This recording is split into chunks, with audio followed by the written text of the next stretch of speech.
Find the opposite number of 6, মানে এই ডাইসগুলির মধ্যে 6 এর অপোজিটে কোন নাম্বারটা হবে ওটা তোমাদের বের করতে হবে। তিনটা ডাইসের মধ্যে ফার্স্ট অফ অল খুঁজে বের করবে যে মিল কি আছে। দেখো এখানে 3 আছে, এখানে 3 আছে, আবার এখানে 4 আছে, এখানে 4 আছে।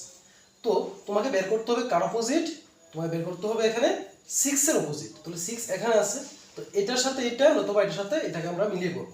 তো কিভাবে করবো দেখো, 3 এবং 3 মিল আছে, তো 3। তো এখান থেকে আমরা ক্লকওয়াইজ ঘোরাবো। দেখো তো 3 এর পরিবর্তে হয় 1, 1 এর পরিবর্তে আসলো 2। সেমভাবে এখানেও আমরা ক্লকওয়াইজ ঘোরাবো। দেখো 3 কোথায় আছে, এখানে 3, তো 3 এর পরিবর্তে হবে 4, আর 4 এর পরিবর্তে হবে 6। তো দেখো তো এখানে এটাকে বাদ দিলে 1 এর অপোজিট হলো 4 আর 2 এর অপোজিট হলো 6।